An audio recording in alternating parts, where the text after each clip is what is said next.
Let's get back to where it all started, in a way, if you will.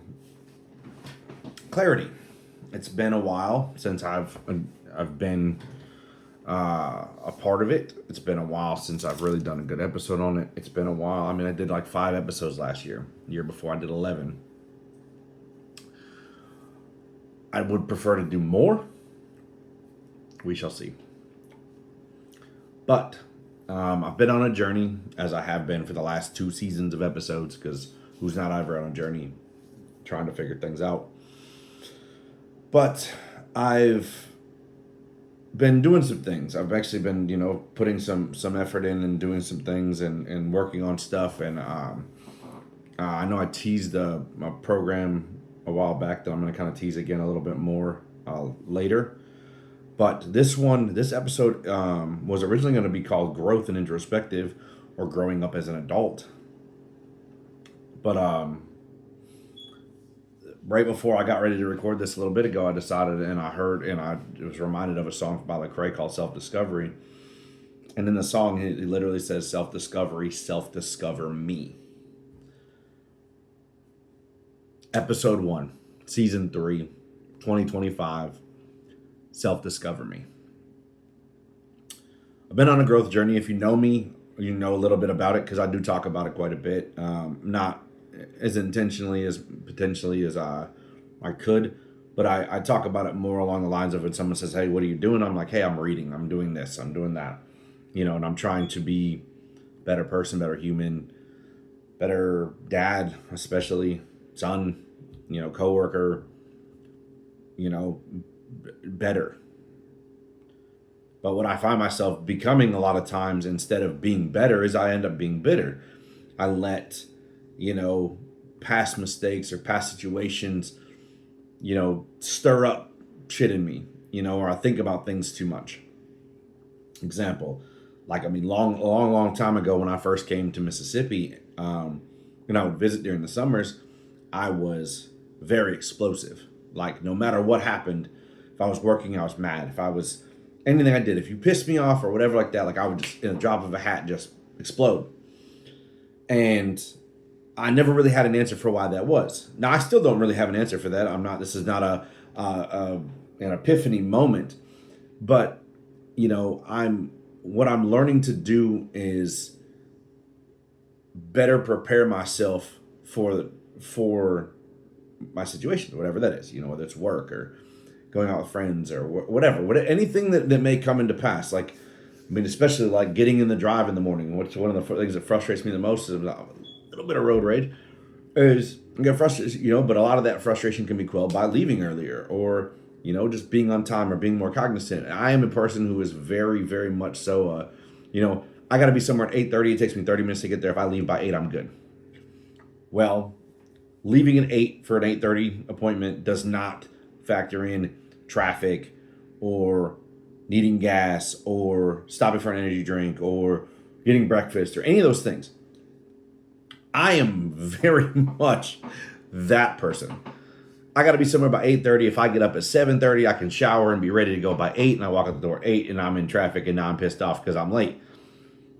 But I heard this a while ago, and it was a long time ago, and it was like that like your frustrations are essentially like your anxiety, just like telling you, like it's I don't remember exactly how it went, but it was like your anxiety was like telling you that you're like, it was like self-inflicted essentially. Like you're frustrated. Like, my frustrations were self-inflicted. Again, getting up at 7:30 to leave at 8 to be somewhere by 8:30 that takes 30 minutes to get to. If I'm late, it's not anyone on the road's fault, or I get in my car and I was like, oh, I need gas. That's all my fault. Like, I've now created the reason that I'm upset, but I'm telling everyone else it's their fault. So, in going through this journey, I read through Shannon Lee's book about Bruce Lee called Be Water, My Friend, which was absolutely incredible. It's all about his philosophy on being water and how to just be adaptable in every situation. And it taught me a lot. It went through a lot of different things. It just addressed a lot of different things, which I thought was very interesting. And it just helped to kind of like shape my mind a little bit, less around the rigidity of how I think and how I act and how I move and how I do things, is to stop being so stubborn and bullish. Which, if you know me, it's very true. I am very stubborn and very bullish. So, getting away from that rigidity, I don't know, whatever. You know what I mean? If you don't, look it up and tell me I'm wrong. That's fine. I don't care. But finding finding a way to adapt in those situations is imperative, because in the example that I just gave, I have to be somewhere at 8:30. If it takes me 30 minutes to get there, I need to leave at 7:45. So if that means instead of getting up at 7:30, I have to get up at 7:15 or 7 to make sure I'm ready to walk out the door at 7:45. So I have that extra 15 minutes to prepare myself. Preparedness is what prevents you from getting in these situations, is being prepared. Because if you're confident that you can do said activity, whatever that is, then there's no anxiety to that situation. Like, that's, I work in construction. Am I a great construction worker? Not necessarily. But in all honesty, I try to work hard and I try to learn and I try to adapt and I try to figure things out. But what my problem is that I spend a lot of time trying to analyze and understand the situation. Why? Because that's my nature. That's how my brain works. My brain needs to comprehend and understand what's happening for me to really get what's happening. That's happened in relationships. It happens in friendships. It happens at work. That happens in old jobs. It happened in school. Like, I always had to understand why. It can be a flaw. And it can waste time. It can be destructive at times, really. But like, I have to understand. So when to quell that scenario, to quell that anxiety of sitting there trying to be like, I don't understand, I don't know what to do. Like, it's preparing yourself, like understanding what I'm trying to do and taking the time to, build a platform or build a sanctuary for myself that allows me to understand before I ever get to the situation. So that when I get to the situation, I'm like, oh, well, all I got to do is this. And I already know. And now I'm not stressed. Now I'm relaxed. Everything's great. Even if something comes up now, I feel prepared to deal with it because I understand what I'm doing, but I prepared myself ahead of time. Like the 30-minute example. If I got to be somewhere in 30 minutes and I need to wake up earlier, well, look at that. I've prepared myself. I've woken up earlier. But I can also prepare myself by getting my clothes ready the night before. I can prepare myself by just, having everything set in place, like having all my stuff where it's supposed to be, double checking, making sure, oh, hey, I have got keys. Oh, I've got gas. Do I need to get this today? Do I get to get that today? What do I need for tomorrow? How can I better prepare myself for tomorrow? So all of those things change your perspective or my attitude on things, because it allows me to then now I'm not in traffic, against the clock. Now I'm not mad at everybody when something gets slowed down. Now I'm prepared for situations to change, and I'm adaptable. Now, do I always do this? Absolutely not. Don't ever get me convinced with somebody who knows what the fuck they're doing, what the freak they're doing. I'm trying to get better with that. We'll see. It's a new year. What the heck I need to do to be better prepared? Again, in work, in life, in relationships with my daughter, with my friends, with my parents. If I'm prepared in those scenarios, then I'm not going to be as, anxious about things. That I can then, be relaxed and then be more in control of my emotions, which is a big thing that I'm trying to work on right now. Now, I've had better days. I've had several better days. Now, it's compounding those better days into more of a habit. It takes time. It is not overnight by any stretch. And I will not pretend that I am perfect and that I don't, take 3 steps forward and 1 step back. But now I'm being able to take 3 steps forward before I take 1 step back. Not 1 step forward and 3 steps back. Not the other way around. I'm building on that because I'm constantly putting myself in a position where I'm either preparing myself or I'm trying to grow. I've reading Be Water, My Friend, learning about adaptability more intensely. It's a lot more intense than that if you get a chance to read it. It's by Shannon Lee. It's called Be Water, My Friend. Absolutely, highly, highly, highly recommend that book. Then I read Stop Thinking. It's the TikTok book by Joseph Nguyen. Absolutely phenomenal book. Talks about your thinking and your thoughts and what the difference is between thinking and thoughts. Thinking is negative. Thoughts are positive. Because a lot of time when you're in a moment, like times when like my daughter was born, was I thinking? No, because I was completely immersed in the situation that was happening around me. Because it was just that. It was my daughter. It was me. It was just, she's right here. Like, this is so perfect. So as far as anything else going on in the world, that was nothing that I was thinking about. So it talks about that. It talks about how when you're thinking, what is happening when you're thinking, when you're overthinking, when you're just stressing about everything. Why? It's because you're just trapping yourselves in this little negative like roller coaster, just keeps going. But like when you're in a moment doing something I love, like when I'm watching football, for example, which I love to do, like when I'm watching the games, like I'm not thinking about anything else. I'm completely immersed in the situation that's going on right now because I just absolutely love watching the game of football. It's so much fun for me. I really just enjoy it. And in those moments, anything bad that is happening in my life at that time just is gone. I don't think about it. I'm not thinking. And the only thoughts I have is when I think about football, I think about good times. When I think about, when I'm thinking about negative stuff. And that's what that book was about. And it was crazy. It was so good. Highly recommend that as well. Now I'm reading the 48 Laws of Power. Very interesting. I'm like 17. I think I'm on chapter 17, Law 17 of 48. Extremely interesting. Lots of material. Very dense book. If you're looking for, steps to learn how to, just being a person, being a salesman, being a friend, not being a pushover, relationships, friendships, you name it, just whatever ship you're trying to get on, this book could really probably help you. It just changes your way of thinking. It just helps you think of things in different ways. But all of these are on my growth journey. They're all on this self-discover me, journey that I'm on. And that's really, like I said, to be a better person. And again, I've been doing this show for 3 years. This is season 3 now, but I get it. That, yes, this is the same thing I've been doing for the last 2, and I get that. But every single year is a little different. And honestly, I'm in a better spot now than I probably was even, say, a year ago, or even probably 6 months ago, to be honest. Because I'm headstrong, heads deep into this situation. I'm not taking this lightly. I wrote this entire episode that I'm doing right now, and a lot of everything I just said is none of this is from what I've written down. But I wrote this entire episode at church the other day, like just while I was listening to the service. And I broke down at church a couple weeks ago about stuff because like exactly what they were telling me about all my toxic ways was me to a T. Because it was how I handled things, how I did things was very toxic. And how I hold on to stuff. I can be a very emotional person, and I'm usually expressive in a negative way about situations that really have nothing to do with why I'm actually upset.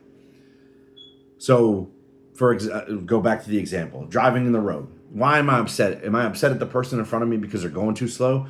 Yes, in that moment I am, but am I really upset at that person for driving too slow? Or am I pissed off at myself for not getting ready earlier? Am I pissed off at myself about what I did yesterday, or how I responded, or this situation happened? Like, am I now taking out the negativity of the last 24 to 48 hours out on the person that I don't know in traffic, who's apparently now a giant jackass because I'm late, but it's your fault? And that's very victim mentality-ish, which is not good. And something, again, that I also work on because I do sometimes have a tendency to find blame outside of myself and not take accountability for things. And I understand that too, and I recognize that. So I'm working on these things. Again, by no means am I perfect, and I've said that 30 times. One of my wonderful many flaws people love to point out to me is that I repeat myself 1,000 times. Fine. It is what it is. I do what I do. I blink a lot. People think I'm probably crazy. I don't know. I can't fix it. It just happens. welcome to my hell. And I even watch back some of my own videos, and I'm like, damn, dude, are you having a stroke? Like, what's wrong with you? It's me. It's literally just me. But whatever. Anyway.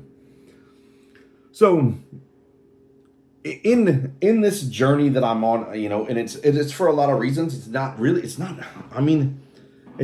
for anyone else. It's not like it is for myself. It's to be, again, better friend, better dad, better son, better, boyfriend maybe one day, whatever, better, just human, just general human being. Because unfortunately there's not a lot of great human beings out there. And I say great very subjectively, because there's just not a lot of good people. And there's not a lot of bad, I'm not going to say there's a lot of bad people too, but I have situations that are going on around my life right now that I know, with friends that are dealing with,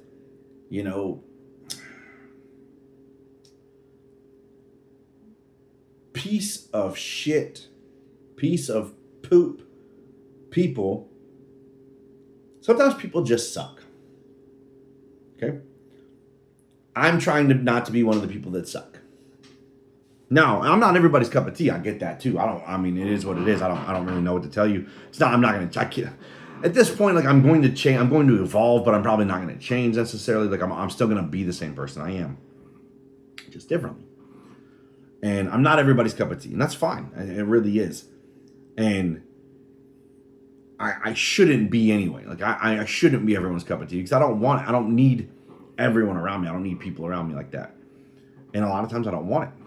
A lot of times I really don't want anybody around me. I go in these little, I guess, my Cancer mode and my little crab, and just sink back.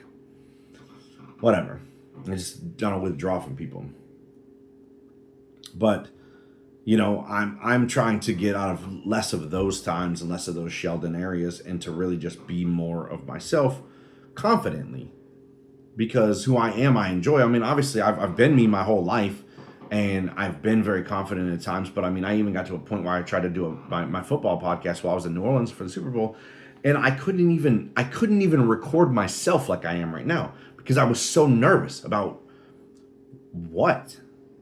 I do this all the time. This is nothing new. But in the city of New Orleans, I struggled. I had to sip a little bit of, confidence use to get myself to even record myself talking. Make it make sense. It doesn't make any sense to me. It still doesn't, even to this point. Even the Super Bowl's over, and I already recorded it and put it out there. And I eventually did it. But, like, that confidence level is just not there for me all the time. And I was talking to a friend of mine the other day, and I was going to use this example later, but I'll just talk about it now. So I read a book before. It's called The Icarus Deception. Again, highly, highly, highly, highly recommend that book. On my self-discovery journey, like 2 years ago, I started that book. I started that book like 6 years ago. I finally finished it like 2 years ago. But absolutely incredible book by Seth Godin, The Icarus Deception. Highly recommend that. Absolutely recommend that. And what I can say about that is I'm paraphrasing because I don't remember it. It's been, like I said, it's been a couple of years. But in the book, and I've probably used this before as an example, but whatever. There's a ballet dancer, and she's, worked her butt off, and she finally gets an opportunity to go on Broadway, and she's going to perform on Broadway, and she's so excited, and she's elated, like the opportunity of a lifetime. And she gets there, and it's not that she fails, but the show fails. And, she gets let go from the show, and she's just like super disheartened, and she's so frustrated, and she's like, I don't know what to do. Like this was my whole dream. Like, I worked my entire life for this dream, and I failed. So later on down the line, she's like, she's trying to dance still. So she starts dancing. She starts dancing on the streets as a street performer. And she starts just making so much money. She's making tips upon tips upon tips, thousands of dollars a week. And she's so elated, and the whole point of this scenario is that, sometimes it's not that you're doing the wrong thing. It's that you're in your confidence level. Your confidence is correct. You're still doing the right thing, but you're in the wrong venue.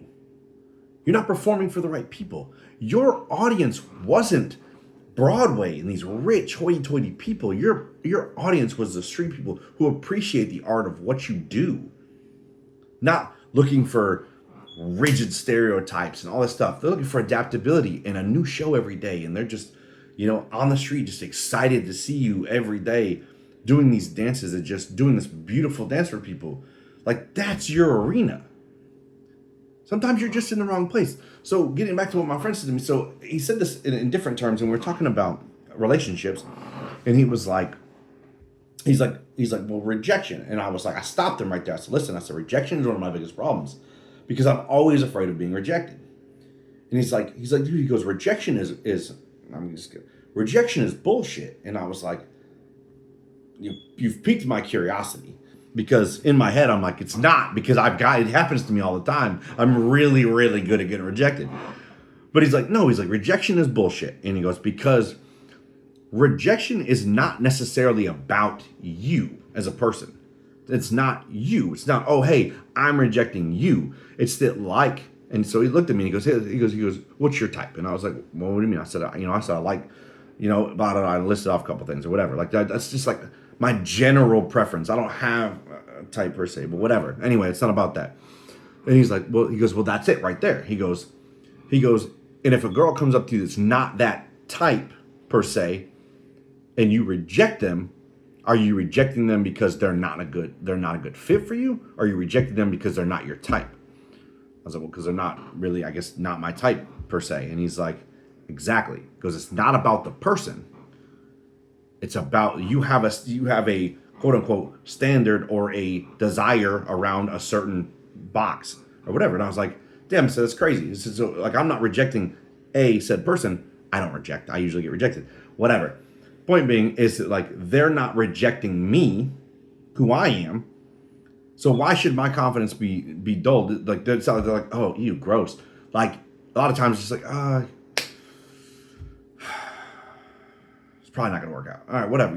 However it is, however the situation goes on, and it makes sense. Like it really just in my head now it makes sense because I think about this example of the wrong venue, like they're what they desire in said mate is just not me. Maybe it's because I have a beard. Maybe it's because I wear a hat. Maybe it's because I have glasses. Maybe it's because I'm not tall enough or whatever. But whatever that situation is, whatever that scenario is, it's not necessarily because of me per se. I just don't fit in the box that they want, that they desire. I'm an Android user. I'm not an Apple user. So like, I'm not rejecting Apple because Apple's a great product. I just prefer Android. And it's very similar. And when he said it, it just like blew my mind because it seems so simple and it's so smart and it makes so much sense.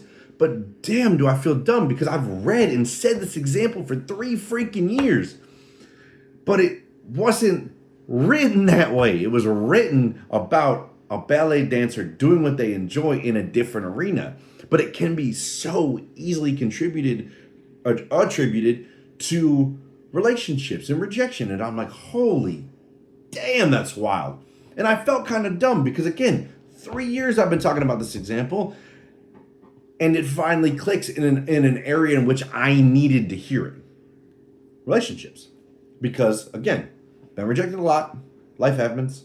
It is what it is. Still trying to figure out what that approach is, but whatever. It's irrelevant in this situation right now.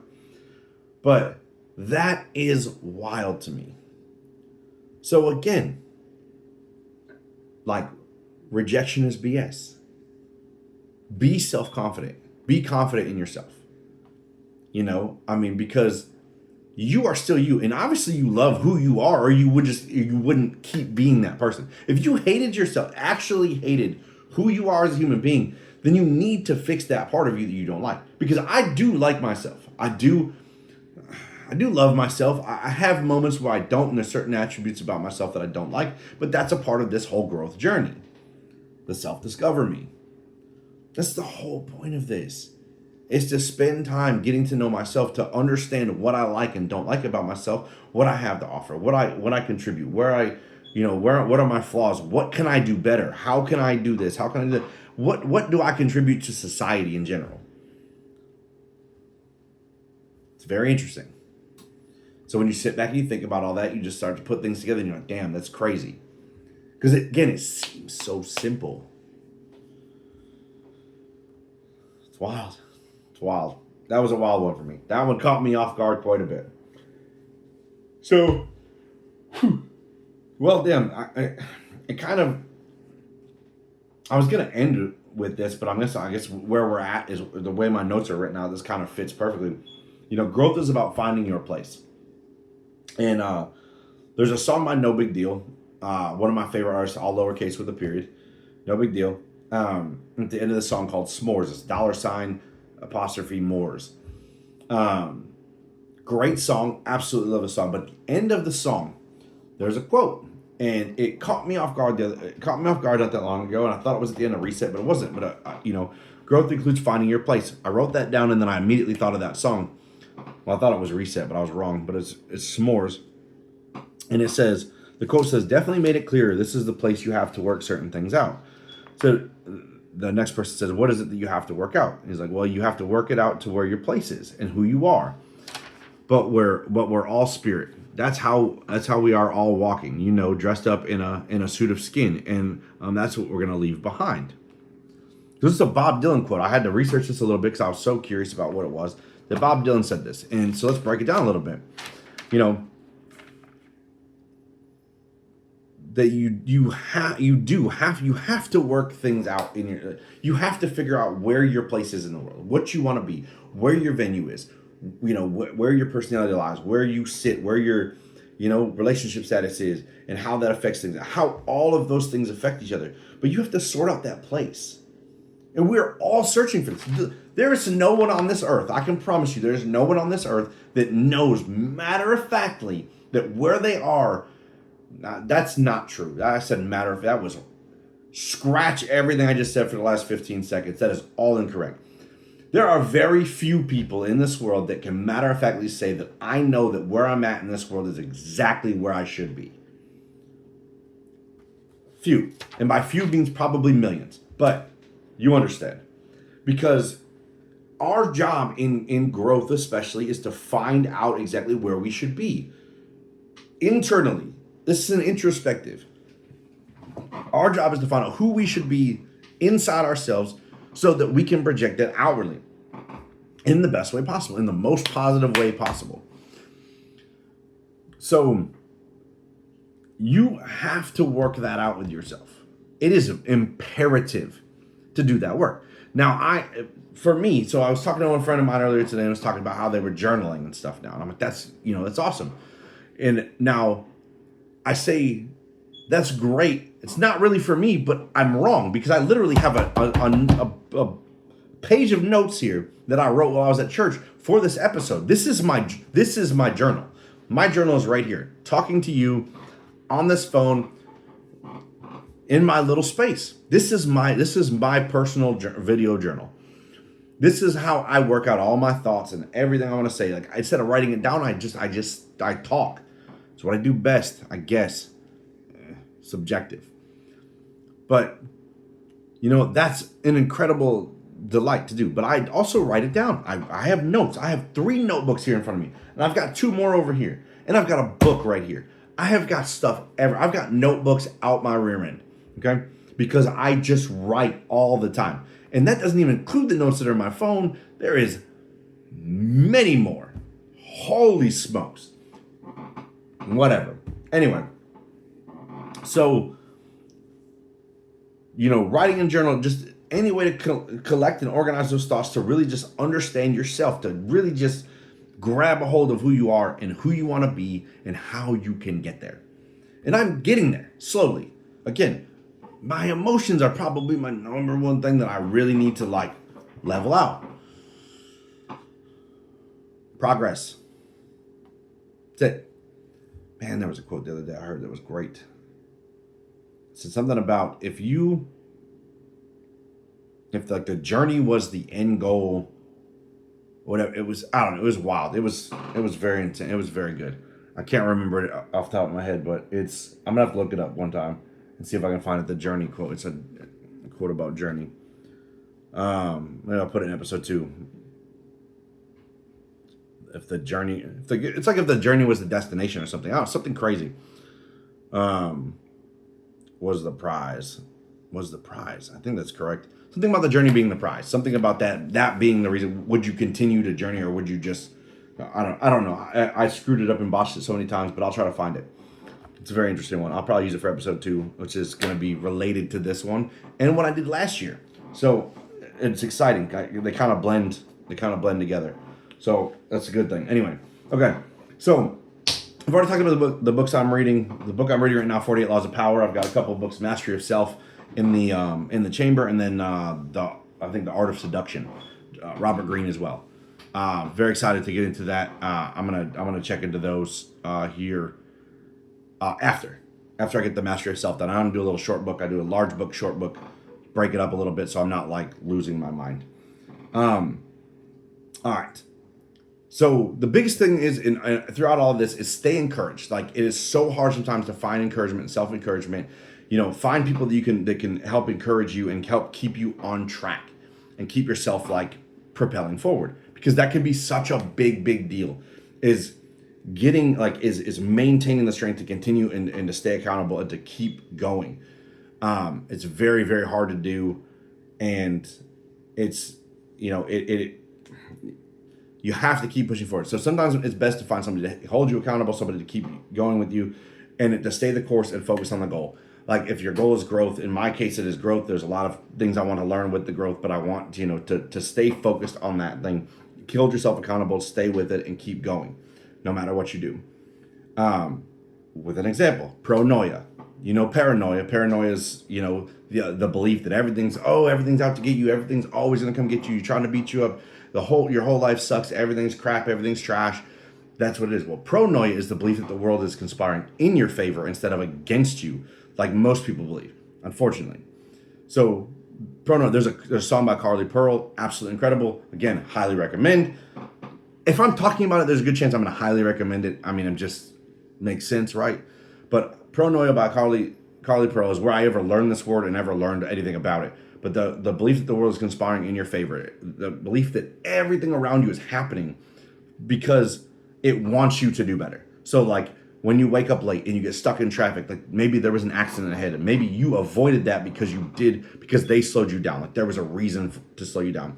Maybe something, everything that happens is happening to do a positive thing for yourself. You can't really beat that. Pronoia. So in all of this, it's all about focusing on your mindset change. So like in a lot of things that I've done, just minimal changes sometimes make maximum impacts. So in a lot of things, when someone tells you, oh, look, thank you, I have adopted the Chick-fil-A philosophy of talking to people sometimes with constantly saying my pleasure instead of you're welcome. It sounds more personal. And a lot of times I'll try to say their name, like, my pleasure, so-and-so, whatever. Absolutely no problem, like my pleasure. And trying to get away from no, like, using a word like no is a negative word because no problem, starts out with a negative connotation instead of saying my pleasure, where it just sounds open and upbeat and very pleasant. Well, does it always work? In a typical one-on-one sense, it doesn't necessarily make much of a difference, and most people know it now, especially if you know Chick-fil-A. But just in my mindset, it changes. It just helps to reframe it a little bit and keep it positive. So in that adjustment period, that be water flow, that be water, that flowing, that adaptability in everything that you're doing, so to not constantly get stuck in the rigidity of life, but being adaptable in every situation. Flow with everything that happens. Go with everything. Don't just be so like it's this way or it's not. Because it usually never is. Very occasionally it will be, but for the most part it's not. And man, if there's ever one thing I can say about this thing, you can spend a lot of time doing growth things. You can do a lot of things. You can take advice from people, and you can do this and you can do that. But you have to be true to yourself. In this journey of growth, like, who you are, especially at my age. Like I'm older now. Like I know kind of who I am and who I want to be, but I have to be true to that too. Like I have done, there's times that I've, gotten away from core values of myself to just like, in negative ways. And I've learned that like I have to at the core of myself, be myself. And that's a big deal because like you can't lose that spark of yourself. You can't lose that personality trait to like don't be like everybody else. You're not everybody else. I don't ever want to be anybody else. I want to be myself. That's what I enjoy to be. So, you know, I mean, because I am a dad. I am, you know, a son. I am, you know, a friend. I'm, you know, a lot of things, and I want to be the best version of those things that I can be. But in order to do that, like with those people, like I'm me. So always stay true to yourself in that factor. So I'm gonna wrap up with this a little bit in that, you know, the find your place in the world. Don't ever be afraid to be yourself. Learn to be adaptable in situations. Don't be so rigid. Um, you know, always stay encouraged. If you ever need encouragement, like feel free to reach out to me. However, don't do it on YouTube though, because clearly every time I get a message on YouTube, I don't even know it. But like, I'm gonna keep this journey up, and a big part of the way that I've done this journey is I've started a program. I teased it a little bit last, I think like September. I mean, it's been a long time, but I finally started it, and I'm about halfway through-ish now with the program. So I'm not going to fully release it until I'm done with it. I want to finish the program first. I've got some other things I'm working on with it that are going to coordinate with it that I want to go together. So there are some things that I'm working on that I want to put into that program that I will, again, discuss at a later time. I don't want to give too much away from it now because it's not quite ready. But I'm also going through it. I'm going through the program myself because I want to see how it works for me, and how, if there's ways I can improve, what are better ways to, you know, approach things. And then there are some things that coincide with it that I want to be able to do as well, that I want to put together and have prepared for when that time comes. So I'm about halfway through. I'm probably another quarter of the way, maybe a little more than that. I might release it a little early. If I can get some of the stuff done that I want to get done. But it is called 40 Days and 40 Nights. It is I call it a disciplined reset. It's a little program that I put together in a way to try to, you know, latch onto the disciplinary thing, and to reach goals, to really just like set some goals that you can do during this program to create habits, great positive habits going forward, but doing it in a larger amount of time than your typical 21 days that you do. If you didn't get that, it is 40 days and 40 nights. Wonder how long it is.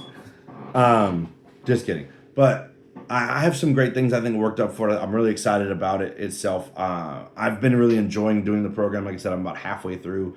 And the best thing about it that I love is that I've actually been keeping myself accountable. So when I don't stick to it one day, or I'm late I get a late start with it, or I don't quite do it how I want to, I've kind of documented how it affects me, how I feel about it, what I need to do. And then I like also try to like encourage myself, not to put myself down, not be like, oh, well, I'll do it, but hold myself accountable to continue to do it. Not that I have to do it, that I get to do it. So it's very exciting. I really can't wait to actually share that with y'all, because it's going to be, I think it's going to be great. I think it's going to impact a lot of people in a positive way.